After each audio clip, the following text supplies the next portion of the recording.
CMB 헬렉스 교육의 대표이사 원종호입니다. 오늘 제가 서울에는 벚꽃이 이제 막 피어요.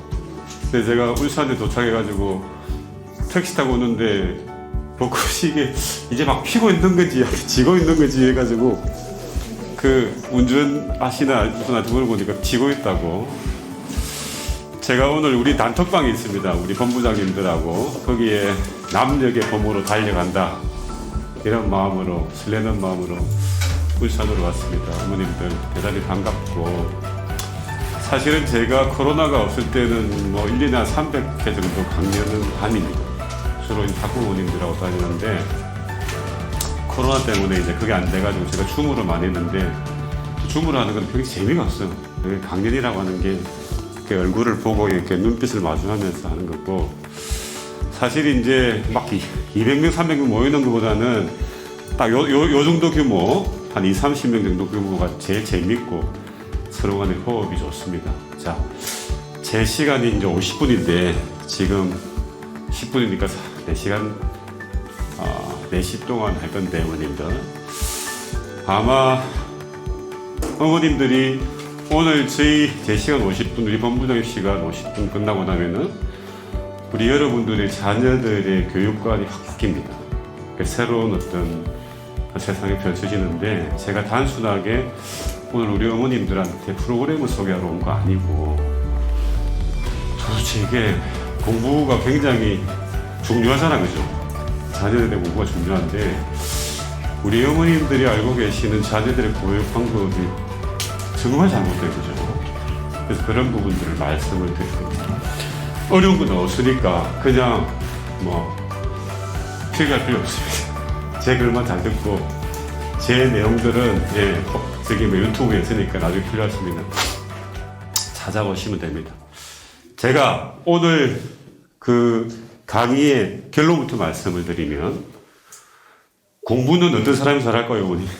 공부는 어떤 사람이 잘할까요? 머리 좋은 사람이? 네? 자, 제가 질문해 볼게요.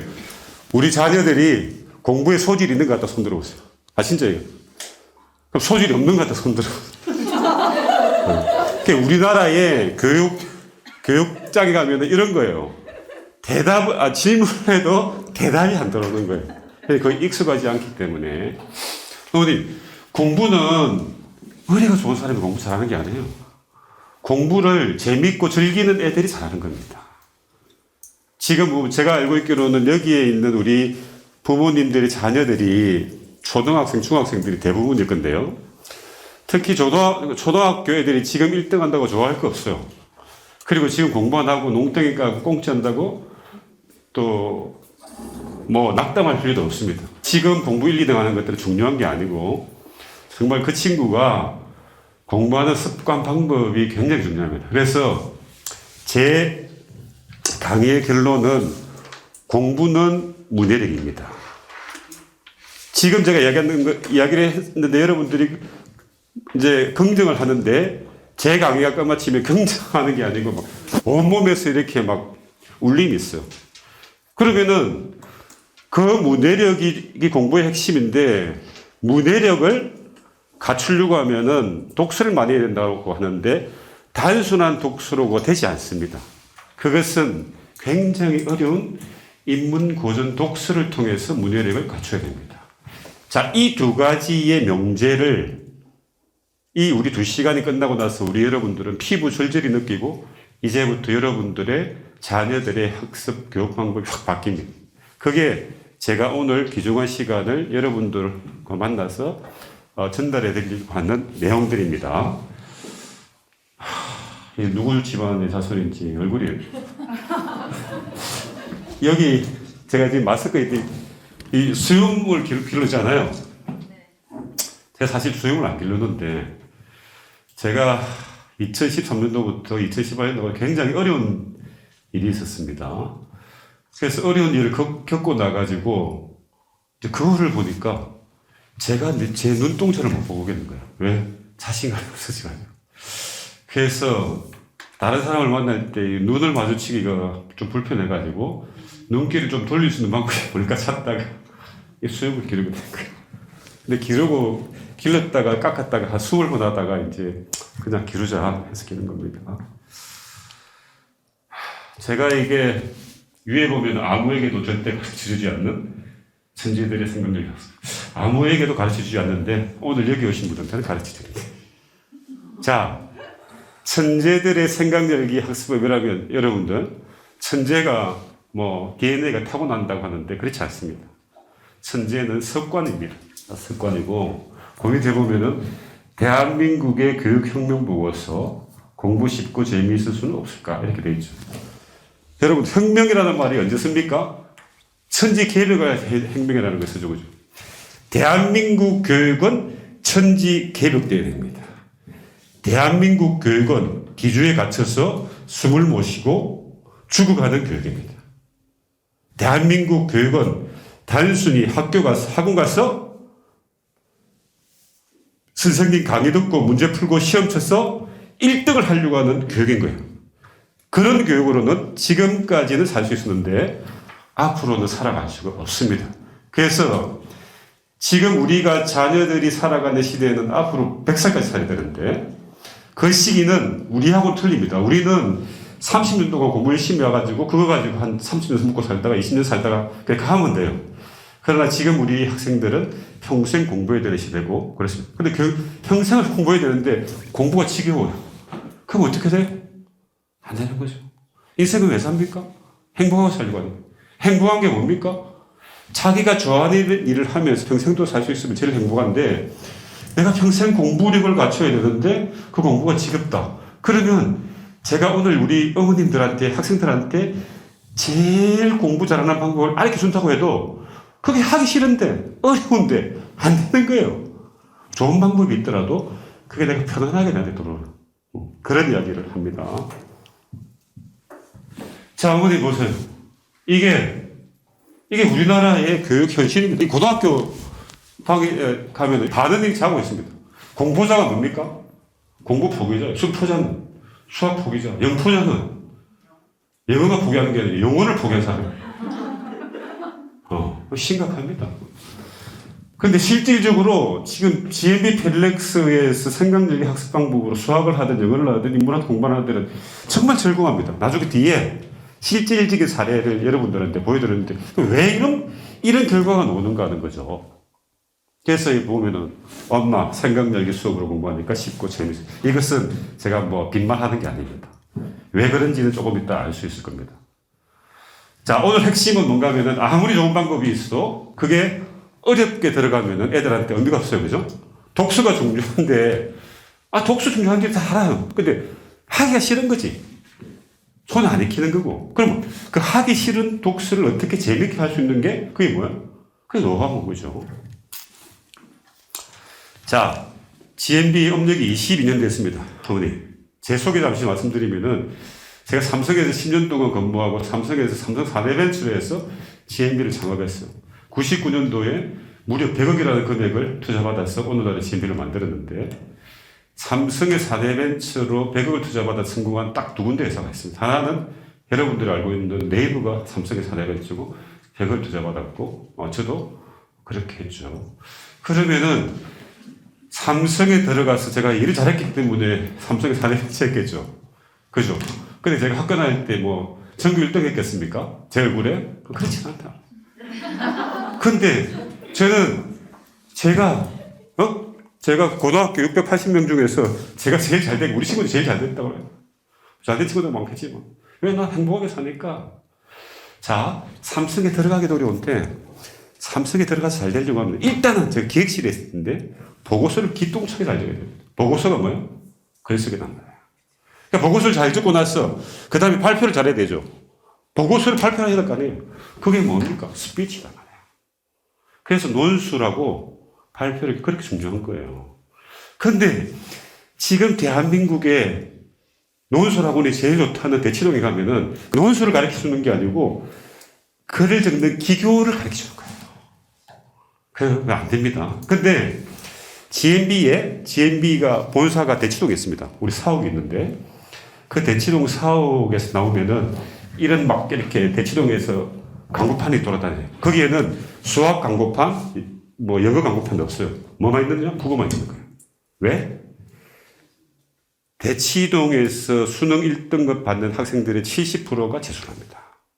재수하는 원인이 수학도 아니고 국어, 외모도 아니고 국어 때문에. 국어가 그렇게 어려운 거예요. 자, 어머님들, 이게 수능 시간표입니다. 1교시에 국어 칩니다. 80분 동안에 국어를 치는데 80분 동안에 16페이지를 받아들고 글자를 얼마나 읽어야 되는가 하면 2만 글자를 읽어내야 돼요. 2만 글자를 읽고 문제를 풀어야 되는데 그 2만 글자 중에서 반이 비문학입니다. 비문학이 뭐예요? 문학, 역사, 철학, 인문, 고전이에요. 처음 딱 시작하자마자 훅 막히는 거예요. 그럼 1교시 망쳤죠. 그럼 2교시 깨지는 거, 3교시 깨지는 거. 왜냐면은 내가 1등급 받아가지고 자기가 원하는 스카이드에 가야 되는데 그냥 국어에서 망친 거예요. 포기하는 거예요. 왜? 국어는 외워서 안 돼요. 자, 대한민국의 구두 닦는 사람들도 국어는 잘 말은. 그래, 그 말은 격이 있단 말이에요. 격이. 두 번째가 뭐냐면 수학이죠. 세 번째가 영어죠. 네 번째가 이제 사회탐구입니다. 이게 과목의 중요도 순입니다. 그러니까 제일 중요한 게 국어예요. 두 번째로 중요한 게 수학이에요. 세 번째로 중요한 게 영어 같죠? 영어가, 잘 봐보세요. 지금 우리 학생들이 살아가는 시대는 글로벌 시대죠. 미국인들에게 영어는 뭡니까? 국어죠. 그래서 이 영어도 국어만큼 중요한 거예요. 아시겠죠? 사회탐구 영역이 암기감이라고 하는데 아닙니다. 그러면 이 수능 시간표들은 무엇을 테스트하는가 하면은 대한민국의 수능 시험은 인문고전 문해력 테스트입니다. 그것을 지금부터 제가 말씀을 드릴 겁니다. 자, 어머니. 이게 올해 대학을 들어간 학생들의 2022년도 수능 국어의 문제 첫 번째 문제입니다. 이게 뭔가 하면 해겔의 변증법이다. 어머니. 해겔의 변증법을 모르고 이 글을 읽고 문제를 푼다, 세 문제를 푼다? 풀 수 있습니까? 풀 수 없어요. 백인 지식이 없으면 풀 수도 없고, 그 다음에 애매모호하게 알아도 풀 수도 없습니다. 어머님, 제가 한번 읽어볼게요, 여기. 제일 위에 문장이 정립, 반정립, 종합, 변증법의 논리적 구조를 일컫는 말이다. 변증법에 따라 철학적 논증을 수행한 인물로는 단연 해겔이 거명된다. 중간에 들어가면은 해겔은 미학도 철저히 변증법적으로 구성된 체계 안에서 다루고자 한다. 밑에 가면은 쭉 이렇게 나오는 거예요. 변증법의 매력은 종합에 있다. 종합의 범주는 두 대립적 범주 중 하나의 일반적 승리로 끝나도 안 되고 두 범주의 고유한 본질적 규모가 쫙 올라가요. 자, 이런 글자를 2만 글자를 읽고 푼다? 안 되죠. 그러니까 수학, 국어가 단순하게 뭐 시문학 이런 게 아니고 역사, 철학, 문학이 뛰어. 그러면 핵심적으로 보면은 이 그림 보이죠? 이 뭐예요? 삼각형이죠. 삼각형이죠. 삼각형에 꼭지점이 계속 올라가 있죠. 변증법을 복잡하게 생각하면 안 되고, 변증법은 어떤 사람이 주장을 했죠. 반대 주장이 있죠. 그러면 그 주장, 두 개의 주장 중에서 한 개는 없어지고 한 개는 살아남는 게 아니고, 두 개 중에서 장점만 모아서 또 다른 정답이 오는 거예요. 정반합. 그죠? 다시 또 그 결론이 정반합, 정반합에서 어떻게 됩니까? 계속해서 올라가죠. 그죠? 자, 해겔은 인류의 역사는 이렇게 변증법적으로 뭐예요? 진보한다고 하는 거예요. 무슨 말이겠습니까? 엄마하고 아빠하고 싸움하면 어떻게 됩니까? 엄마는 정, 아빠는 반. 그게 산 사람 이기면 뭐예요? 집안 바톤하는 거예요. 둘이 엮여서 뭐예요? 둘이 닮은 아들과 딸이 하는 거고 그렇게 가는 거죠. 그러니까 변증법이 단순합니다. 근데 이 핵심적인 로직을 모르면 이거 못 풀어요. 이것만 가지고도 우리 어머님들하고 한 시간 정말 재밌게 얘기할 수 있는데 시간이 없어가지고 너무 아까워요. 그러니까 이런 문제를 풀어야 되는 거죠. 국어 문제는 뭐예요? 인문고전 문제입니다. 이게 수학 문제인데 2022년도에 이 수학 문제. 수학 문제는 항상 보면 일본의 지수법칙이 나오는데 어머니. 수학을 우리가 지수법칙 하니까 사람들이 헷갈려 하는데 지자가 뭔가 하면 가르칠 칩니다. 무슨 말겠습니까? 가르치는데 무엇을 가르치는가 하면은 똑같이 반복되는 숫자를 요 숫자 위에 조그만하게 하나 적자, 이게 규칙이에요. 그죠? 근데 애들이 지수법칙을 하면 그냥 개념을 그냥 외워요. 근데 지수라는 그 말의 정의만 이해해도 지수법칙은 바로 풀리죠. 그죠? 그러면 어머니 보세요. 여기가 1하고 여기 14개 있습니다. 이거 얼마일까요? 헷갈리죠? 100조 나와요. 100조. 100조를 적을 때 1, 0, 14개를 하니까 귀찮죠? 그러니까 약속을 내가지고 똑같이 반복되는 숫자를 10이 반복되는 숫자를 14번, 14를 위에 조그맣게 적자. 그게 지수법칙이에요. 그 지수법칙만 알면은 이 문제는 너무너무 쉬운데 이게 좀 어렵게 보이려고 하고 2의 루트 3승에 막 이러니까 루트가 들어오니까 일단 이 루트 문제가 하고 그냥 포기하는 거예요. 수학은 언어입니다. 문해력입니다. 어머니 보세요. 이거 굉장히 쉬운 부동식이죠. A는 B보다 크거나 같고 B는 A보다 크거나 같으면 A, B는 뭐예요? 똑같죠. 이게 계산식이죠. 계산식. 이것은 계산식이 아니고 철학적 사유와 질문이 담겨있는 부등식이에요. 이게 어떻게 이 역사를 바꿨는가 하면은 어머니 보세요.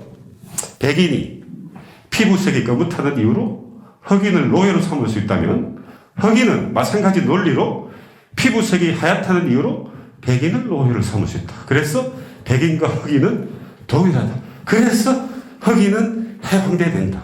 이렇게 주장한 사람이 1860 몇 년도에 링컨이 노예를 해방시켰던 부등식의 논리적인 구조다. 수학은 계산하는 학문이 아니고 생각을 여는 학문입니다. 수학을 계산하는 학문으로 접근하니까 수포자가 많아지는 거예요. 그러니까 수학머리가 없다고 하는 것은 논리적인 사고, 추론적인 사고가 없다는 말이랑 똑같아요. 그래서 수학을 못하는 사람은 자유민주주의 국가에서 수학이 굉장히 중요한 이유는 수학은 뭐예요? 1 플러스 1은 2죠. 그것을 다른 말로 이야기하면은 그 사람이 그 국가의 시민으로서 권리가 있으면 의무도 같이 동반돼야 되는데 수학을 못하는 사람은 자기 주장만 한다 이 말이에요. 자기 주장만. 그건 뭐예요? 권리만 주장하고 의무는 안 하려고 해요. 그러면 뭡니까? 이 사회는 유지되지 않죠. 그러니까 그러한 로직이 수학에 들어가 있습니다. 그러니까 수학은 생각을 여는 학문도 아니고 외우는 학문도 아니에요. 이해하면 다 풀릴 수 있는 문제입니다. 자, 이거 굉장히 쉽다, 애들한테. 자, 이 X값이 얼마예요? 2다 말이에요, 2다. 그죠? 애들한테 물어봐요. 자, 이거 어떻게 2가 나왔어? 이거 플러스 1이 넘어가면서 마이너스로 가니까 3 빼기 1은 2입니다. 그럼 넘어갈 때 왜 마이너스가 돼? 스승이 넘길 때 플러스가 마이너스 되라고 했어요. 그건 뭐예요? 뭐예요? 선생님이 그렇게 지시했으니까. 근데 거기에 대해서 생각을 안 해본다. 저 어머니 보세요. 이걸 안 해오더라도 등식은 좌우변이 같은 거 아니에요. 그러니까 일단 X만 남기려고 하면 플러스 1을 없애야 되겠죠. 그죠? 플러스 1을 없애려면 뭐합니까? 마이너스 1을 해줘야 되겠죠. 왼쪽에 마이너스를 해주니까 뭐예요? 오른쪽에 마이너스를 해주는 거예요. 그래서 넘어갈 때 부호가 바뀐단 말이에요. 이게 외우는 문제입니까? 아니죠. 근데 애들은 외운단 말이에요. 그러면서 외우는데 애들이 기억력이 안 좋으니까 넘어갈 때 플러스가 마이너스 바뀌는 거 아니면은 마이너스 플러스 헷갈리다 이 말이야. 그거는 뭐예요? 공부하는 게 아니에요. 그래서 X값이 2라는 것들을 맞추어도 그것은 수학 공부한 거 아닙니다. 고등학교 가면 제일 어려워하는 게 미적분입니다. 미적분. 미적분이 왜 어려워요? 이런 거 하나도. 미자가 뭔가 하면은 굉장히 잘 자르는 거예요. 적은 살죠. 그걸 가만히 있는 것들을 왜 잘게 잘랐다가 이어붙이는가 하면은, 어머님 보세요. 여기 직사각형이 있죠. 직사각형이 가로가 2, 세로가 10에 면적이 얼마입니까? 2 곱하기 10이죠. 20. 이거는 쉽죠. 근데 요 위에 있는 게 이게 컵으로 싹 가가지고 이렇게 되어 있어요. 이 면적은 얼마입니까? 못 구한단 말이에요. 그럼 이 면적을 구하려고 하니까 잘라줘야 되는 거예요. 어떻게? 무한대로 자르면 이게 정사각형 좀 되겠죠. 무한대로 잘라가지고 가로 곱하기 세로해서 다시 붙이면 뭐예요? 이 면적이 나온단 말이에요. 미적분은 그래서 미적분이 필요한 거예요. 그러면 이 커브라고 하는 거는 뭐예요? 매 시간당 변하는 거예요. 매 시간당. 그러니까 매 시간당 변하는 물체, 부피 이런 것들을 계산하기 위해서 미적분이 생기는 거예요. 자, 여기까지만 하면 미적분은 반쯤 알고 들어가는 거죠. 근데 그냥 외워요. 수학은 생각을 여는 학문이고 수학은 또 다른 문해력입니다. 이거 영어거든요. 자, 어머님, GMB가 영어 학원인데 영어를 기똥차게 단어 많이 외우고 문장 5형식 딱 해가지고 문장 분석 다 했다. 그래서 이 문제를 풀어요. 이 문제가 뭔가면 아리스토텔레스 철학입니다.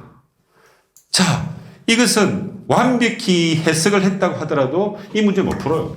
이 내용이 뭔가면은 아리스토텔레스의 철학은 아리스토텔레스 어느 나라 사람입니까? 아테네 사람이란 말이죠. 그래서 아리스토텔레스가 이런 말 합니다.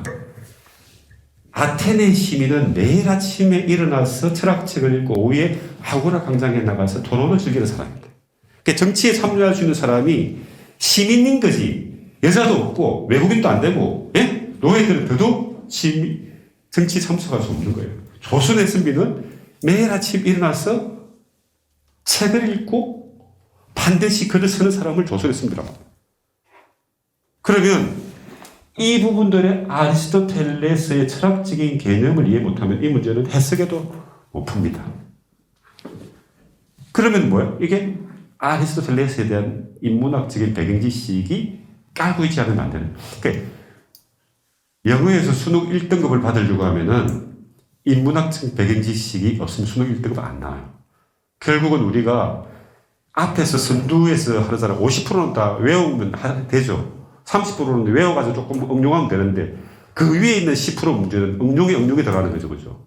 그런 것들 다 틀리는 거죠. 그러면 뭐예요? 그러면은 상위 클래스가 안 되는 거예요. 자, 우리 학교 다닐 때 영어 문장 5형식 배웠죠. 1형식 뭡니까? 주동사. 2형식 뭐예요? 주동사 뭐 3형식은 주동사 목적, 4형식은 주동사 간목 진목, 5형식은 주동사 목적은 목적부. 우리 외웠는데 근데 왜 그렇게 된 거예요? 이렇게 질문 안 한단 말이에요. 자, 영어는 연역법식 사고구조를 하고 있습니다. 무슨 말인가 하면은 영어의 알파벳은 고대 그리스의 페니키아인들이 쓰는 페니키아입니다. 그러니까 페니키아인들은 이게 지중해 때 지중해에서 상업 무역을 했습니다. 상업하는 사람은 뭐예요? 물건을 팔아야 되죠. 물건을 팔아가지고 내가 먹고 살아야 되죠. 그러니까 말을 할 때도 중요한 순서부터 오는 거예요. 내가 밥을 먹었는지 안 먹었는지, 공부를 했는지 안 했는지가 중요하고, 무슨 공부를 했는지는 두 번째로 중요하고, 그것을 어디서 했는지는 그 다음에 중요하고, 그 다음에 그것을 누구 했는지는 뒤에 중요하고, 몇 시에 했는지는 더 뒤에 중요해요. 뭐? 중식도 순으로. 그러면 이게 문장 5형식이에요. 굉장히 길단 말이에요. 나는 원한다. 당신의 자녀들이 영어 공부를 하기를. 어디서? GMB 학원에서. 무엇을 가지고? 철학책을 가지고. 그 철학책이 뭔데? 인류의 위대한 철학자들에 의해서 세진 철학책이고, 그 인류의 위대한 철학자는 또 뭐야? 인류의 지성사회에 위대한 족적을 남겼던 사람. 이건 문장 5형식이죠. 핵심이 뭐예요? 나는 원하는 거예요. 누가? 당신의 자녀가. 무엇을? 영어 공부하기를. 그 다음부터는 뭐예요? 다 수식어구죠. 수식어구를 삐까뻔쩍하게 만들려고 하다 보니까 관계대명사가 나와요. 관계대명사가 뭡니까? 앞에 있는 말은 수식해주는 말이죠. 어려운 게 아니에요. 분사구문은 뭐예요? 다 수식어 하는 거죠. 그래서 이 영어도 잘하려고 하면은 연역법식 문장구조. 제가 오늘 우리 어머님들한테 처음에 연역법적으로 얘기했습니다. 결론을 냈죠. 오늘 제 강의 목적이 뭡니까? 공부는 뭐예요? 문해력이다. 그 문해력은 그냥 안 되고 인문고전 독서를 통해서 이거 결론을 던졌죠. 그리고 그 결론을 지금 설명하고 있는 거죠. 영어가 그렇게 되는 거예요. 인문고전의 중요한 문장들이 전부 다 연역법적으로 돼 있대요. 우리가 알고 있는 3단 논법이 다 연역법이죠. 제 말 이해되셨죠? 그리고 이제 영어에 보면 수식어구가 오는데, 수식어 우리가 옛날 학교 다닐 때 장방시, 장수, 방장시가 순으로 온다. 이렇게 외운 거 있잖아요. 시간도 예를 들어가지고 작은 시간부터 먼저 오고, 큰 시간은 뒤에 오고, 장소도 작은 장소부터 먼저 오고, 큰 장소를 뒤에 오고, 공부를 했는데 몇 시? 7시에, at 7 o'clock? 언제? 매일? everyday? 이렇게 한단 말이에요. 그럼 우리는 매일 7시 이렇게 하는 거예요.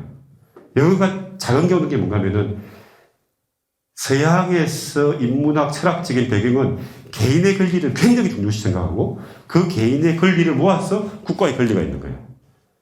동양은 그렇지 않고 일단 공동체가 중요합니다. 그러한 사상들이 뭐예요? 언어적인 습관에 녹여 있는 거죠. 그래서 이 영어도 잘 알려고 하면은 단순하게 단어 많이 알고 문장 분석한다고 되는 게 아닙니다. 자, 이게 애들이 암기 과목으로 생각하는 사회 탐구 영역이에요. 어머님들, 우리 학교 다닐 때 제일 쉬운 게 도덕, 이런 게, 윤리. 사실 제일 어렵습니다. 도덕 윤리가 철학적인 윤리와 사상, 정의 이런 것들이 막 쏟아지는 거예요. 그런 것들은 외우는 게 아니에요.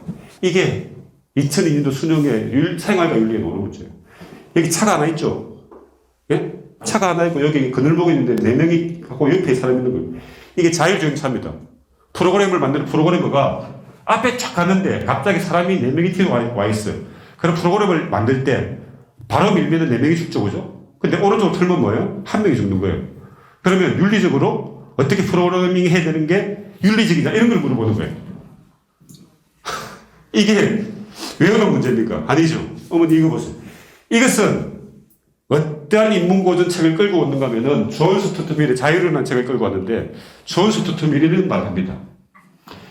배부른 돼지보다는 배고픈 소크라테스가 되겠다. 그러니까 뭔가 하면은 그 행복이라는 것들도 돼지가 5명 행복하다고 해가지고 오고 소크라테스가 1명 행복하다고 해가지고 하기 때문에 돼지 행복이 더 중요한 게 아니고 소크라테스라는 한 사람이 배고픈 게 오히려 돼지가 5명보다 훨씬 이게 뭔가 하면은 그 행복이라는 것들도 양이 중요한 게 아니고 질이 중요하다는 거죠. 그래서 이게 뭐예요? 이 위에 있는 사람이 누굽니까? 소크라테스고 밑에 있는 사람은 돼지다 말이에요. 돼지 4마리에 소크라테스 한 마리. 소크라테스 위에 있죠. 이 그림 하나로 뭐가 느끼십니까? 존 스튜어트 밀이 이야기하는 공리주의에 대한 반박이 들어온단 말이에요. 공리주의가 뭡니까? 최대 다수의 최대 행복. 그러니까 최대 다수가 행복하면은 그것이 곧 윤리다. 아니다 이 말이에요. 이 이야기를 이 문제 하나에서 녹여서 거예요. 그러면 이 문제를 맞추기도 어렵지만 설사 외워서 맞췄다고 하더라도 그 지식의 진심이 들어갔나 이 말이에요. 안 들어갔죠. 이거는 윤리와 사상이라는 이게 뭔가 하면은 지혜의 지혜를 지닌 철학자의 철학자, 철인이 지배하는 사회가 이상적인 국가다. 이렇게 이야기합니다. 그것은 플라톤의 국가론에 나오는 이야기입니다. 그것을 물어보는 거예요. 어떤 사람이 통치를 해야 됩니까? 올바른 사람이, 윤리적인 사람이. 그게 아니고, 지혜를 지닌 사람. 그럼 그 지혜의 지혜는 뭔가 하면은, 단순하게 외워서, 암기해서, 그게 지혜가 들어옵니까? 아니죠. 그런 문제를 여기서 물어본다, 이 말이에요. 이게 이제 이과 애들이 보면은, 자, 이 보세요. 용수철이 있고, 그죠? 여기에 자석, 무슨 무거운 물건이 하나 들려있죠. 그죠? 이것은 뭐 굉장히 복잡한 무슨 이과 문제 같은데, 저거는 뉴턴의 만율력의 법칙을 설명해요. 자, 보세요. 이게 용수철이었고, 이 위에 있는 물건이 가만히 있으면 떨어지죠. 그럼 떨어지는 힘은 뭐예요? 중력의 크기죠. 그 중력의 크기를 뭡니까? 용수철이 잡고 있죠. 용수철이 늘어나는 것만큼 뭐예요? 중력의 세계를 이 용수철에 늘어나는 거로 할 수 있죠. 근데 요 밑에 보면은 자석이 있는 거예요. 그럼 뭡니까? 지구의 중력도 당기는데 자석의 힘까지 당기십니까? 훨씬 더 당기시겠죠. 지금 무슨 문제를 물어보는가 하면은 뉴턴의 프린키피아라고 하는 만유인력의 법칙을 설명하고 있습니다. 만유인력의 법칙 누가 만들었습니까? 네? 뉴턴이 만들었죠. 뉴턴이 안 만들었대. 만유인력의 법칙은 뉴턴 앞에 있는 케플러라고 하는 과학자가 만들었는데 케플러가 만유인력의 법칙을 발견했는데 이거 수학적으로 증명을 못한 거예요. 그것을 뉴턴이 수학적으로 증명하면서 이런 말입니다. 나는 거인의 어깨 위에 올라탔다. 무슨 말인가 하면은 전혀 없는 새로운 걸 만드는 게 아니고 앞에 성현들이 만들어 놨던 것을 가지고 내가 사유하고 주면서 내 거로 만드는 거예요. 그러니까 학문은 그래서 공부하는 거죠. 그죠? 무조건 외우면 뭐예요? 그것은 학문이 아닌 거다. 자, 그래서 사실은 제가 아까 처음에 2가지 이야기했죠. 공부는 문해력이다. 문해력은 인문고전 독서를 통해서. 근데 이제 제가 설명을 하는데 공부는 문해력이다를 내가 설명을 굳이 길게 안 해도 빨리 알아들으면 빨리 넘어가요. 왜? 뒤에가 순수하니까. 근데, 자, 보세요. 위에 보면은 인문학도 속에, 자, 우리가 시간이 나면 독서를 한다. 그건 아니에요. 반드시 시간을 내어서 독서를 하는 것이고, 그 다음에 역사, 철학, 문학을 뭐, 인생은 왜 사느냐, 뭐, 세상은 뭐는, 그게 아니고, 인문고전에 있는 핵심적인 로식이 전부 다 우리 중고등학교 수업 시간에 다 들어오는 정치, 경제, 사상, 이런 식으로 다 들어오는 거예요. 그러니까, 인문고전 자체가 뭡니까? 공부의 뿌리고 원천인 거예요. 근데, 우리는 시간이 없으니까 결론만 내는 거죠, 그죠? 결론만 외우는 거예요. 자, 민주주의 사회에서 삼권분립이다. 우리 배웠죠? 근데 왜 삼권분립이 민주주의 사회에 필요한가가 쭉 나오는 게 인문고전 책에 다 있다. 그럼 그것을, 근본 논리를 이해하고 공부하는 것들은 굉장히 쉽다는 거죠. 그죠? 그런 거예요.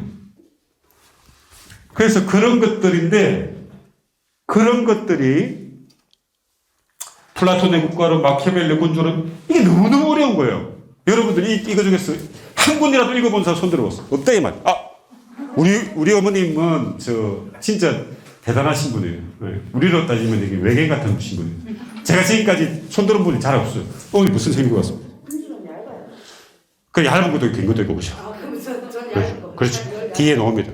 자, 제가 뒤에 하는데, 군주론도 우리 학생들이 제일 먼저 플라톤의 국가론 배우고, 그 다음번에 마키아벨리 군주론 배우는데, 군주는 하나에도 단순하게 굉장히 많은 내용들이 포함되어 있습니다. 자, 이런 것들이 아담 스미스 국부로는 경제학 책에 다 나옵니다. 제 전공이 경제학인데, 제가 맨날 철학책 이야기하고 있으니까, 아니, 대표님 전공이 뭐예요? 경제학인데. 근데 그렇게 철학을 잘해요. 제가 그래요. 철학 교수들이 강의하는 철학이 제일 재미없습니다, 어머니. 그래서 단순하게 인문고전이 우리가 그냥 읽어도 되고 안 읽어도 되고 하는 그런 책이 아닙니다. 그래서 수능은 인문고전을 테스트하는 문해력 시험인 거예요. 문해력은 단순하게 동화책 읽어서 해결되는 게 아닙니다. 인문고전을 읽어야 되는 이유는 뭔가 하면은, 인문고전은 직접적인 표현이 없습니다. 언어와 도치와 비유와 반복이 된다는. 그러니까 논리적인 추론적인 사고를 가지고 그 문장이 가지고 있는 함의 뜻을 추론적으로 하면서 계속 해석을 해야 되는 거예요. 그러니까 뭡니까? 논리적인 추론적인 사고가 생기면서 수학이 되는 거예요. 그 다음에 논리적인 추론적인 사고가 되니까 뭡니까? 생각이 열리는 거고, 창의성이 생기는 거고, 그 다음에 그런 과정을 통해서 배경지식이 생기니까 공부가 쉬워지는 거예요. 그래서 인문고전을 대한민국만 그런 게 아니고 미국에 있는 유수한 대학들도 전부 다 인문고전을 중요시합니다. 그래서 이 인문고전을 독서하기 어려운데 만약 했다고 가정하면 내가 인문 배경지식이 생기는 거죠. 그 다음에 논리적인 추론적인 사고가 생깁니다. 그 다음에 우리 애들이 이제 2025년도 가면은 고교 학점제 가지고 자기가 필요한 과목을 듣는데 그것들도 생깁니다. 이 고교 학점제가 글쓰기, 발표력 이런 것들을 요구하는 거예요. 그러면 내가 아무리 예를 들어 서울대학교 가가지고 1등 했다고 하더라도 글쓰기 안 되고 발표를 안 되면 삼성에 가서 그냥 깨집니다. 그 친구가 예를 들어가지고 카이스트가 나와가지고 정말 삐까뻔쩍한 기술을 가지고 투자를 몇백억 받아가지고 사업하려고 하면은 그 학생한테 주어지는 발표 시간이 몇 분인가 하면 3분밖에 안 줘요. 3분. 페이지 3장 가지고 네가 이 세상을 바꾸려고 하는 기술을 설명해 보라는 거예요. 그게 뭡니까? 글쓰기 안 되면 안 되는 거예요. 우리. 그런 것들이고 창의력 이런 것들이 다 인문고전에서 나옵니다. 인정법칙사가 아까 제가 말씀드렸죠. 그죠? 이게 뭐예요? 아리스토텔레스가 3단 논법 만드는 게 뭔가 하면은 3단 논법이 뭐냐면 인간은 죽는다. 소크라테스도 인간이다. 그래서 소크라테스 죽는다. 3단 논법 안 해. 왜? 앞에 있는 명제만 알면 뒤에 있는 결론 추론을 낼 수 있는 거예요. 그것 때문에 이런 게 필요한 거예요. 그래서 더 중요한 거는 인문고전을 공부하는 이유는 언유, 영어로 메타포, 언유적인 능력을 키우기 위해서입니다. 이것만은 남에게 배울 수 없는 천재적인 표상이다.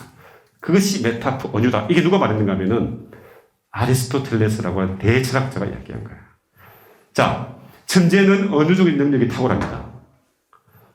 우리가 성공한 사람은 전부 다 이 언유적인 능력을 통해 가지고 이 세상을 살아가요. 그래서 그런 것 때문에 수능이 인문고전의 텃밭인데 지금 제가 이야기했던 이 과정을 다 생략하고 그냥, 왜냐하면은 60만 명이 요즘에 한 40만 명이 시험 쳐가지고 1등부터 쫙 줄서기 해가지고 대학을 보내야 되니까 그런 거 없이 그냥 시험을 치게 하는 거예요. 그리고 어떻게? 대한민국 교육은 질문을 하면은 대답을 빨리 하는 사람이 똑똑한 사람으로 되어 있는 겁니다. 그런 시대를 지나가는 거예요. 밖에 나가면은 몰라서 못하는 거 없어요. 이제의 시간은 대답을 잘하는 학생이 아니고 질문을 만들어낼 수 있는 사람이 성공하는 사람입니다. 자, 지금까지는 제가 대한민국의 수능을 얘기했어요. 지금까지 굉장히 길게 온 게 뭔가 하면은 어머님들, 공부는 문해력인데, 문해력은 그냥 독서로 안 되고 인문고전이 핵심인 거고, 우리나라 수능에 1등급 정도 맞으려고 하면은 인문고전에 대한 독서가 없으면 절대 불가능합니다. 거기까지 이야기했죠, 그죠? 지금 이야기는 외국의 사람입니다. 여러분들이 공부 제일 잘하면 하버드 보내야 될 것 같지만 지금 제일 공부 잘하는 사람들은 하버드 안 가고 미네르바 스쿨 같은 데 갑니다. 미네르바 스쿨은 2013년도에 만들었는데 여기는 세인트 존스 대학교고 여기는 시카고 유니버시티 세 군데인데 이 세 군데 대학의 특징이 뭔가 하면은 인문고전 100권을 달달달 읽고 발표하고 글쓰기 하면 대학 졸업을 못하는 시기 원시키는 거예요. 세 학교의 공통적인 특징입니다. 근데 이 미네르바 스쿨은 캠퍼스가 없습니다. 그럼 무슨 공부하냐? 수업 시간에 온라인으로 공부하고. 근데 온라인으로 공부하는데 교수님이 두 분 들어오시는데 교수님이 마이크 꺼져 있어요. 무슨 말입니까? 가르치지 말라는 거예요. 그럼 어떻게 공부하느냐? 300페이지, 400페이지를 읽고, 예? 정리해가지고 자기들끼리 토론하는 거예요. 그리고 방학 때 만나가지고 이제 세계의 유수대학, 구글이나 뭐 이런 회사에 가가지고 이제 인턴을 한단 말이에요. 그 다음에 이 세인트 존스 대학교는 굉장히 유명한 대학교인데 들어가면 전공이 없어요. 우리 들어가면은 경제학, 법학 정하죠. 여기는 전공도 없고 그럼 어떻게 졸업하느냐? 인문고전 100권을 읽고 정리하고 발표하고 토론하고 졸업하는 거예요. 1학년 때 플라톤의 국가론 마키아벨리 막 이렇게 써야 돼요. 그 다음에 여기는 시카고 유니버시티인데 시카고 유니버시티가 3류 똥통학교입니다. 원래는 1930년대까지. 이게 누가 만들었는가 하면은 카네기가 만들었어요. 카네기 뭡니까? 철의 왕이죠, 그죠? 철 가지고 돈을 먹었는데 이 사람이 사회에 기여하고 싶어서 만드는데 3류 똥통학교. 그래서 이 학교를 인류 학교로 만들기 위해 가지고 허킨슨이라는 총정한 데리고 오는데 1930년대에 허킨슨을 공장에 와가지고 앞으로 시카고 대학을 졸업하려고 하면은 인문고전 100권을 달달달 읽고 외우고 발표하고 토론하고 하지 않으면 졸업 안 시키겠다. 이게 뭔가 하면은 시카고 대학. 그 이후에 시카고 대학이 어떻게 바뀌었는가 하면은 지금까지 시카고 대학을 졸업한 노벨상이 83명이 쏟아진대요. 우리나라는 학문적으로 받은 사람이 있습니까? 없습니까? 없어요. 그만큼 유명한. 그러면 이러한 대학이 인문고전을 학문의 근본으로 이야기하는 게 뭐겠습니까? 아까 얘기했던 그런 것들이잖아요. 자, 제가 인문고전을 통해서 제일 중요한 게 메타포, 은유적인 능력이라고 그랬죠. 자, 어머니 보세요. 오징어 게임이 뭡니까? 자본주의 시대에서 돈만 쫓는 것들을 직접적으로 표현하지 않고 오징어 게임이라고 하는 은유적인 거로 엮어서 표현한 거죠. 그러면 내가 오징어 게임 정도를 만들려고 하는 영화 감독이 되려고 하면은 메타포가 없으면 안 되죠. 기생충은 뭡니까? 기생충 또한 상류층과 하류층의 빈부의 격차를 기생충이라는 영어로 은유적으로 표현한 거죠. 그 다음에 이게 레미제라블입니다, 어머니. 레미제라블이 뭔가 하면은 장발장이라는 주인공이 빵 한 조각을 훔쳐먹고 20년 동안 감옥살이를 살아야 했다는 것들을 뮤지컬로 이렇게 만들었는데 여기서는 어떤 말 하고, 아니, 프랑스 대혁명을 해서 자유평등 박애를 만들었던 우리 프랑스 국가가 국민들이 빵 한 조각을 못 먹어가지고 훔쳐먹었다고 20년 동안 징역살이를 해가지고 되겠냐고 하는 것들은 뭐예요? 은유적으로 표현한다. 그러니까 은유적인 표현 능력이 없으면 성공할 수 없어요. 그래서 우리가 지식인일수록 직접적인 표현을 안 합니다. 우리가 쓰는 많은 문장들이 은유적인 표현이죠. 그러니까 뭡니까? 문해력이 있다는 것은 뭔가 하면은 직접적인 표현을 안 하니까 이 은유적으로 비꼬인 것들을 파고 들어가지고 이해를 해야 되는데 단어도 모르는데 단어도. 네? 제가 오늘 KTX 타고 가면서 중앙일보 일면에 보니까 그 토요 특집으로 요즘 초중고등학생 문제력과 이래놓고 뭐가 되는가 과도기 이런 걸 모른다. 과도기, 질풍 우리 과도기를 모른다. 정의 이런 말이 무슨 말인지 모른다. 그것은 단순하게 단어를 모르는 건데 제가 문제력이라는 것은 단어를 아는 게 아니고 그 단어가 묶여 있는 문장 전체를 은유적인 문장을 이해하고 그 배경 지식을 알아야지 공부가 쉬울 거 아닙니까? 자, 이게 여기 있는 자 어머님들 이 울산인데 울산 마켓컬리 쓰시죠? 마켓컬리 대표가 김설아 대표인데 그 친구가 이 울산여고를 졸업했어요. 그래서 미국의 웨슬리 대학교라고 정치 외교학과 나왔는데 그 친구가 하는 게 뭡니까? 마켓컬리 새벽 배송이죠. 네? 제가 어릴 때 저는 부산에서 살았는데 어릴 때 제치국 아줌마가 있어요. 제치국 사회소에 왔단 말이에요. 동이고 울산 동을 오지 않습니까? 그죠? 그냥 김설아 대표 어릴 때 자기가 있을 때 자기 집에서 제치국 사회소 이걸 어느 쪽으로 표현하면 마켓컬리가 되는 거예요. 그렇잖아요. 그게 언어적인 표현이에요. 지금 웃는데 그거를 잘하는 사람이 성공하는 거예요. 어머님, 자 에어비앤비가 뭡니까? 민박이라 합니다. 민박. 민박을 온라인에 옮겨놓으면은 에어비앤비가 되는 거고 그 다음에 어머님들이 뭐예요? 이 많은데 하여튼 구글 같은 거는 뭐예요? 백과사전인 거예요. 그렇잖아요? 그 다음에 우버는 뭐예요? 우버. 택시인데 우리 옛날에 우리 끼어타기 있잖아요. 네? 그런 것들이라고 했죠. 어머님 이게 뭡니까? 에르메스. 어머님들 좋아하는 백. 에르메스. 이거는 샤넬. 두 개 백 좋아하죠? 샤넬. 근데 샤넬과 에르메스 차이가 뭔지 압니까? 샤넬은 모든 백에 C 두 개의 로고가 붙어 있어요. 에르메스는 없어요. 그것들은 인문고전 배경이 있어요. 이 에르메스의 창업자는 1820년도에 영국 왕실의 말의 안장을 만들었어요. 말의 안장이 있으면 앉는데 뭔가 긁어치면 됩니까? 안 됩니까? 안 되는 거예요. 그래서 자기를 드러내지 않습니다. 그게 뭐예요? 자기 그 기업의 가치 철학인 거예요. 그래서 그 브랜드 이름도 에르메스가 뭔가 하면은 그리스 신화의 진정의 신입니다. 그러니까 신의 메시지를 인간한테 전달하는 사람이 에르메스예요. 그러니까 신의 메시지를 전달하는데 지 생각을 주입하면 됩니까? 안 됩니까? 안 되죠. 그래서 에르메스가 탄생한 거예요. 그래서 에르메스가 모든 가죽이 부드럽습니다. 그런 것들은 그냥 하는 게 아니고 그 가치 철학이 있기 때문에 그 가치 철학을 찾고 하는 거예요. 근데 샤넬이라는 여자는 프랑스 사람인데 최초로 여자의 바지를 만들었던 사람이에요. 왜? 이 사람은 여성인권주의자예요. 그래서 자기를 당당하게 들어요. 샤넬의 이름이 코코 샤넬입니다. 그러니까 코코에 시 두 개를 붙여가지고 지를 드러낸 거예요. 나는 나다. 왜 남자만 양복을 입어야 되냐? 여자는 양복 입을 수 있다. 그것도 검은 양복. 그 다음에 유럽에는 옛날에 코르셋이라고 이게 탁 쪼아한 옷 있죠. 이게 여자의 인권을 옥죄다. 나 이거 안 입을란다. 스웨터. 이런 걸 만드는 사람이 뭐야? 코코 샤넬. 코코 샤넬이라고 브랜드가 퀄리티도 좋지만 그런 명품들은 다 자기만의 가치 철학을 지고 있는. 이것이 뭡니까? 그리스 신화를 안 읽었으면 이 에르메스가 나왔겠어요? 그 다음에 루소의 사회계약론을 몰랐으면 이 샤넬이 나왔겠네 말이에요. 어머님들 잘 생각했어요. 지금처럼 여러분들의 자녀를 공부시키면 여러분들의 자녀를 지식인들이 만드는 것이 아니고 매뉴얼을 빡빡 빨리 읽혀서 그 매뉴얼대로 수행시키는 노동자를 만드는 겁니다. 기능국을 만드는 겁니다. 더 심하게 얘기하면 지식 노예를 만드는 거예요. 자,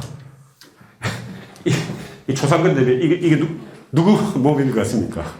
이 연예인인데 이 권상우예요. 권상우가 지가 힘이 엄청나게 좋다고 하더라도 이 포크레인을 이길 수 있습니까? 이길 수 없죠? 무슨 말인가 하면은 지 아무리 머릿속에 지식을 많이 담아해도 그 암기한 지식 가지고는 사유하고 질문하는 소크라테스를 이길 수가 없어요. 지식은 단순히 주입해서 필요할 때 끄집어내는 게 아닙니다. 공부는 그렇게 하는 게 아니에요. 이 지금이 이제 시대는 다 되는 거예요. 자, 그래서 지금까지 제가 두 가지를 이야기했어요. 대한민국의 수능 시험은 뭐예요? 전부 다 인문고전 문해력 테스트고, 그 다음에 해외에 있는 유수한 대학들도 인문고전을 읽고 글쓰기하고 발표하지 않으면 졸업을 못한다 그랬고, 그죠? 그렇게 인문고전을 공부하는 이유가 결론적으로 따지면 논리적인 추론적인 사고, 문해력을 키우고 언어적인 능력을 키우는 거예요. 그게 안 되면 문해력이 안 생겼어요, 그죠? 그러면 이 친구는 자기 스스로 공부를 해도 중학교 2학년이니까 자기 중학교 2학년 교과서 읽었는데 이해가 안 돼요. 그럼 뭡니까? 유튜브 보고 선생님 강의 듣고 들을 때는 알 것 같아. 문제 풀려고 하면 깎아래. 그러니까 뭡니까? 학습 따라서 자기 효능감, 내가 머리가 나쁜가? 내가 우리 엄마를 닮아서 머리 나쁜가? 이렇게 생각할 거 아니겠어? 그러면은 학습의 효능감이 떨어지기 때문에 학습 동기가 저하됩니다. 그럼 뭐예요? 내가 못하는 거니까 자꾸만 회피하게 되는 거예요. 회피하니까 뭐예요? 공부를 안 하려고 하는 거예요. 그러면 이게 사이클로 뱅글뱅글 돌아가는 거예요. 근데 초등학교 때는 그게 덜해요. 왜냐면은 초등학교 때는 교과서가 쉽잖아요. 그죠? 그렇게 외우면 되는 거예요. 중학교 때면은 어렵기 시작하면서 이제 공부가 힘들어지기 시작합니다. 그래서 이렇게 초등학교 다닐 때 문해력이 떨어지고 하는 애들의 특징이 뭔가 하면 초등학교 때 열심히 엄마가 막 공부를 해가지고 1등 했어요. 1, 2등 했어요. 중학교 가면 10등 팍 떨어집니다.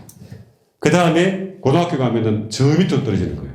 그 다음에 그런 애들 특징이 뭔가 하면은 범위를 주면은 시험 성적이 어느 정도 오는데 범위가 없으면 일단 성적이 완전히 개판해요. 그 다음에 모의고사 성적이 특히 안 좋습니다. 왜? 왜 없습니까? 그러면 뭡니까? 그 친구는 사실은 공부만 실패한 게 아니고 거기서 내 자존감이 없어지기 때문에 인생 전체가 불행하게 되는 거예요. 자, 그래서 자, 여기까지는 이제 이해가 됐죠? 벌써 지금 10분밖에 안 남았네. 큰일 나네. 우리 저희 본부장님이 절대적으로 시간 지키려는 모르겠어요. 10분 더 쓸래요? 자, 아까 우리 어머님이 마키아벨리 군주를 읽었다는데 저희들이 이제 인문아트 수업에 두 번째 수업에 보면 마키아벨리가 나오는데 자, 페렐렉스 학원에 오면은 생각열기 학습 방법이 제가 만드는 건데 이걸 하는데 어떻게 하는 건가 하면은 자, 인문고전 독서가 어렵죠, 그죠? 이거는 정말 어려운 거예요. 왜 어려운가 하면은 직접적인 표현이 없으니까. 그래서 제가 중학교 3학년의 시각을 가지고 인문고전을 한 500번씩 읽어요. 진짜입니다. 그리고 30과로 정리를 해서 핵심적인 문장을 가지고 그림을 그립니다. 어떻게? 이런 그림을. 자, 제가 설명해 볼게요. 마키아벨리라고 하는 사람은 15세기 이탈리아 반도에 살았던 사람이에요. 피렌체 공화국에서 살았던 사람인데 그 마키아벨리가 살았던 이탈리아 반도가 뭡니까? 천년 로마 제국이에요. 그죠? 천년 로마 제국이 쪼그라져가지고 15세기에 보면은 5개의 공화국으로 쪼개져가지고 프랑스나 신성 로마 제국의 침략의 위협을 받으면서 그 이탈리아 반도가 굉장히 약소국이 됐기 때문에 마키아벨리가 도대체 다시 이탈리아 반도를 천년 로마 제국으로 바꿀 수 있는 그런 군주의 덕목을 가진 사람을 찾기 위해 가지고 마키아벨리 군주론이라는 것들을 만들어냈습니다. 그러면 어머님, 이게 뭐 같습니까? 유리잔 같죠? 이게 이탈리아 반도입니다. 이탈리아 반도 보면은 여자 부추처럼 생겼거든요. 그죠? 그러니까 그 여자 부추처럼 된 이탈리아 반도를 유리잔으로 만들었는데 유리잔은 은유적인 표현인데 뭔가 하면은 과거에 로마는 강성했는데 15세기 이탈리아 반도는 유리잔처럼 위태위태한 거예요. 그죠? 그런데 군주론은 뭡니까? 군주의 덕목을 이야기하는 거죠. 그 군주의 덕목은 군주 다리가 어디겠습니까? 이 허리겠죠. 그죠? 이 허리에 군주의 덕목이 있는데 왜 이탈리아 반도가 약소국가가 됐는가 하면은 군주들이 무엇을 탐했습니까? 검은 부화를 탐했단 말이에요. 검은 부화를 탐하면 탐할수록 이 무게 때문에 이 유리잔이 어떻게 됩니까? 폭삭 무너지는 거예요. 그런데 그 국가를 유지하기 위해서는 또 뭐가 있어야 되는가 하면은 이게 뭐 있습니까? 칼이 있죠. 군사력을 의미하는 겁니다. 자, 이렇게 설명해 나가는 거예요. 그러면 우리 어머님들이 마키아벨리가 어느 나라 사람입니까? 하면은 이탈리아 반도 사람이라는 것을 절대적으로 기억하겠죠. 그 군주론이 무슨 책이라고 하는 건 노겠죠, 그죠? 그것을 어떻게 하는가 하면은 반복을 하는데 심화 누적으로 반복합니다. 처음에는 핵심적인 문장을 주고 그 다음에 두 번째로 반복하면서 조금씩 내용을 추가시키는 거예요. 그렇게 학습하는 방법이 대한민국에서 제일 공부 잘하는 사람이 다산정장교 선생님입니다. 어떻게 공부하는가 하면은 통독하고 중독하고 반복 중독하고 필사하고 반복 필사하고 사유. 무슨 말인가 하면은 우리 공부 못하는 사람들이 수학 정석을 들어요. 공부도 못하는 게 아니에요. 그래가지고 일단 집합을 풉니다. 그 지겹죠? 듣고 다시 또 집합을 가고 다시 집합을 그래가지고 집합만 시켜온 거예요. 그리고 공부도 못하는 게 집합만큼은 제대로 공부하겠다고 열심히 하고 있는 거예요. 이게 정독입니다. 공부 못하는 특징이에요. 그럼 공부 잘하는 사람은 어떻게 하는가 하면은 이 두꺼운 책을 부담 없이 그냥 쭉 읽어요. 국가? 제목이 왜 이렇지? 목차? 쭉 읽으면서 자기 이해하는 것만 있습니다. 정독. 20% 이내했죠. 그 다음에 정독을 반복하면서 조금씩 알아갑니다. 근데 그렇게 정독을 하면서 눈으로 정독하는 게 아니고 필사, 왜? 뺏기서 있는 거예요. 중요한 문장을 뽑아서. 자, 어머니 보세요. 당장에 내가 10페이지를 읽어가지고 한 페이지를 요약하려고 하면은 내 머리는 뭡니까? 굉장히 돌아갑니다. 시간이 금방 가요. 근데 그 정리하는 것들을 그냥 정리하는 게 아니고 내가 정리해가지고 내일 아침에 내 친구한테 발표해야 되는데 그 강의 노트를 만들려고 하면은 정신이 바짝 차요. 개또기가 나한테 질문하는데 답을 못하면 안 되지. 이렇게 한단 말이에요. 그렇게 공부하는 게 다산정자경 선생의 족수 학습법. 우리 인문학도 수업, 그 다음 펠렉스 수학, 펠렉스에 오면은 모든 과목들을 자기 스스로 동성으로 공부하고 자기가 백지돼서 정리를 합니다. 정리해서 수업 시간에 와서 자기가 선생님을 가르칩니다. 거꾸로 가는 거예요, 거꾸로. 그게 다산정자경의 초수법. 자, 공부를 잘하는 애들은 무조건 서브노트가 있습니다. 저도 경영학 전공인데 제가 지금까지 가지고 있는 게 경영학 대학 노트로 15건의 서브노트가 지금까지 있습니다. 그래서 그 서브노트 가지고 저는 경영학 시험 치면은 다 100점이에요. 단 한 문제도 안 틀립니다. 경영학이 한 과목이 아니고 뭐 생산관리, 계량관리, 인사관리, 재무관리 한 30개 강론이 있는데 그것을 15건의 대학 노트로 가져가가지고 시험 칠 때마다 그래서 뭐 삼성도 가고 대학원도 가고 뭐 너무너무 잘 쓰고. 그러니까 전교 1등 하는 애들은 서브노트만 잘해도 꼴찌 하는 애들은 10등하고 10등 하는 애들은 1등하고 1등 하는 애들은 전교 1등하고 전교 1등 하는 애들은 대한민국 수석할 수 있다. 그 학습 습관을 들이는 거예요. 근데 시간도 제약합니다. 그 다음에 두 번째는 조은수투밀의 가르치는 학습 방법인데 가르칠 수 없는 스매치 시간. 자, 서브노트 했어요. 한 목적은 뭡니까? 내가 친구한테 설명하는데 설명이 안 돼요. 그럼 뭐예요? 이해 안 된 거죠. 다시 가서 내가 하고 또 설명하는 안 되면 다시 가고. 그래도 안 되면 선생님이 얘기해 주는 거예요. 조은수투 밀이라는 철학자는 아버지가 제임스 밀인데 아버지가 이 조은수투 밀을 8살 때부터 인문고전을 읽게 해가지고 서브노트를 내가서 아침에 산책할 때 아빠한테 발표를 하게 합니다. 안 되면 다시 또 발표하게 해요. 그래서 발표가 됐어. 그러면은 이 조은수투 밀은 9남매의 장남입니다. 8명의 동생을 가르치면서 위대한 철학자가 된다. 그 학습 방법이 우리 시스템으로 다 녹여 있습니다. 그 이제 2부의 시간에 구체적으로 보고. 그러면, 자, 다산정자경 선생의 조수법, 조수법의 학습법 하면은 지식이 체계적으로 들어왔죠. 아까 제가 뭐 했습니까? 우리 모든 어려운 것들을 이 추성화를 통해 가지고 공부하는 거고, 그 다음 그래 공부하는 게 심화 누적으로 공부하는 거죠. 그죠? 그래서 우리 책에 보면 코어북, 아트북, 앱 있습니다. 한 번 쭉 보면 한 10분 반복해요. 서너 번 보면 몇십 분 반복하는데, 그렇게 다산정자경 선생의 책 한 권을 읽을 때 100번을 반복한다. 100번. 그래서 이 사람이 18년 동안에 480권의 책을 저술합니다.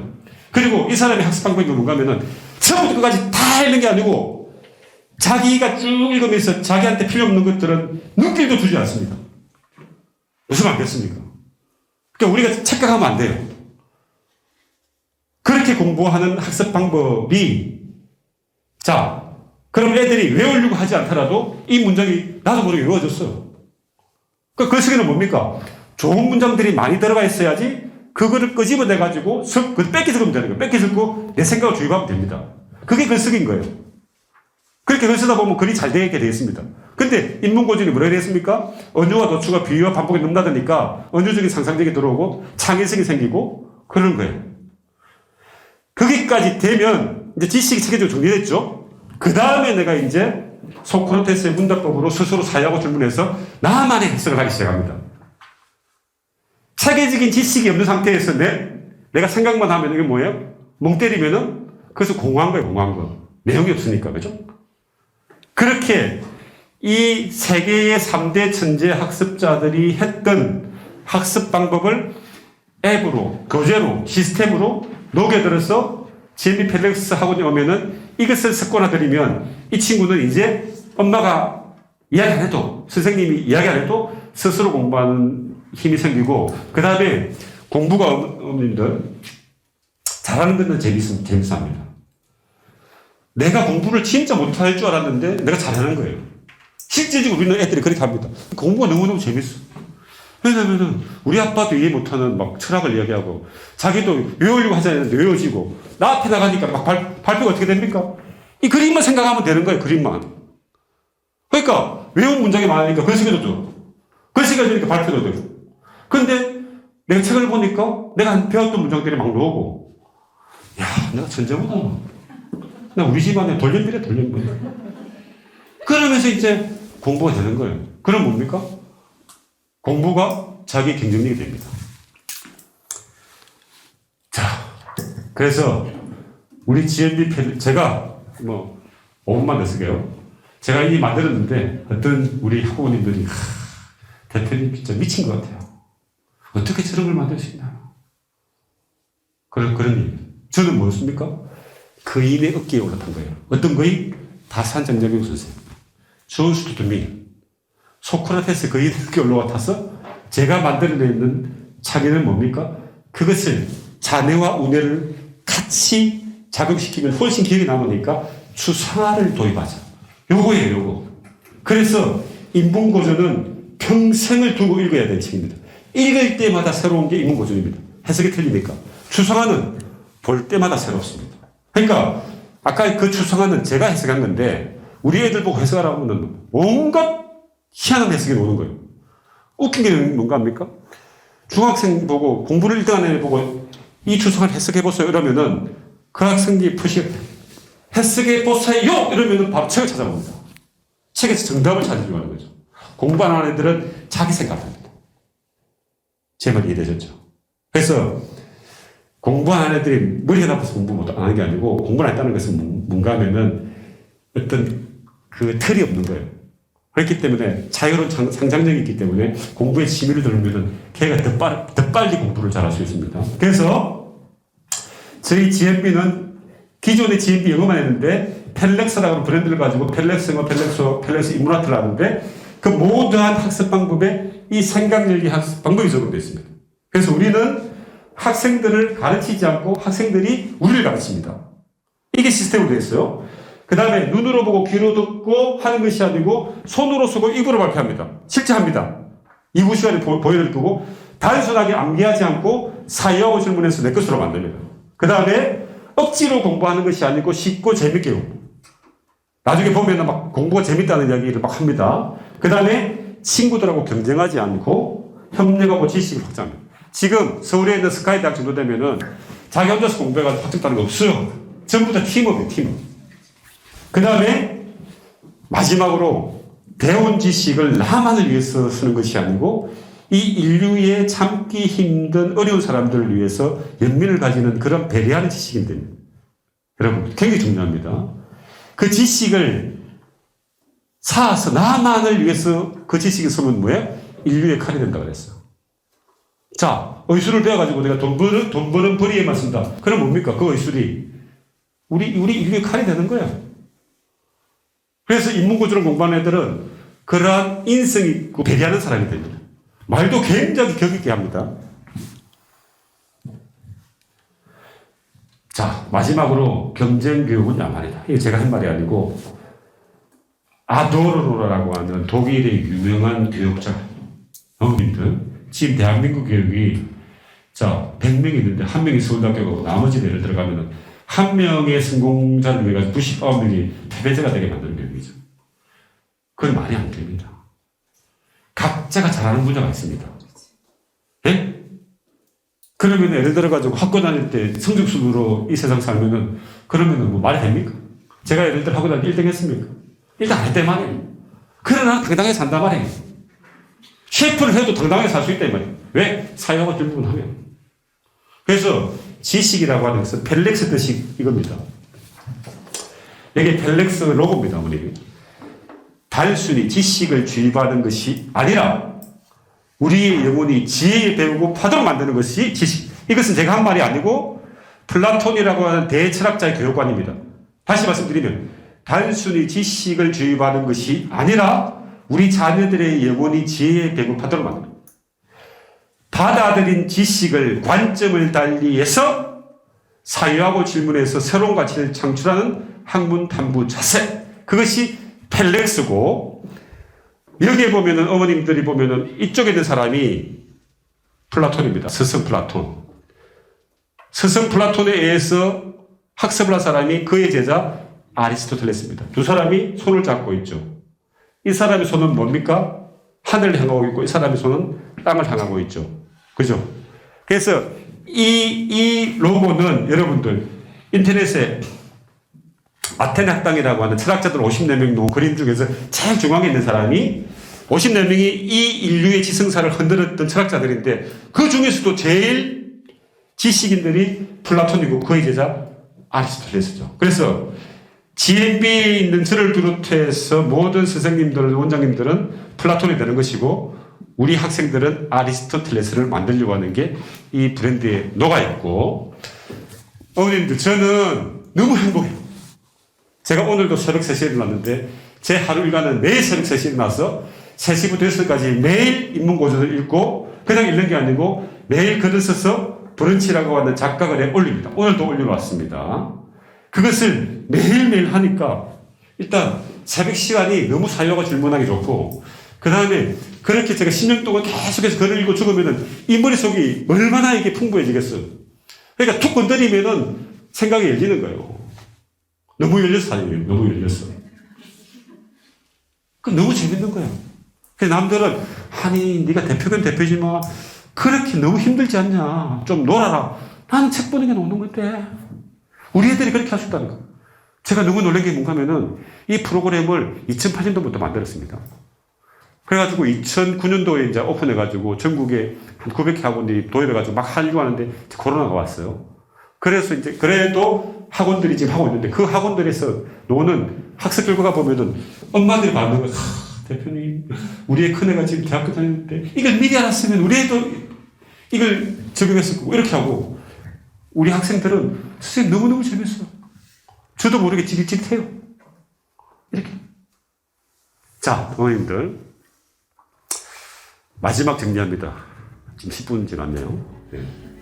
나중에 자, 우리 인생은 밤하늘의 망망대에 돛담배에 올라와 있는 사람하고 똑같습니다.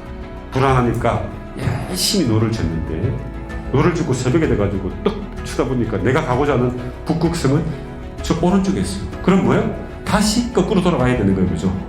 그래서 우리가 성공을 하려고 하면은 내가 가고자 하는 방향을 정확하게 하고 북극성을 정확히 찾고 그 다음에 열심히 노력을 해야 되는 거죠.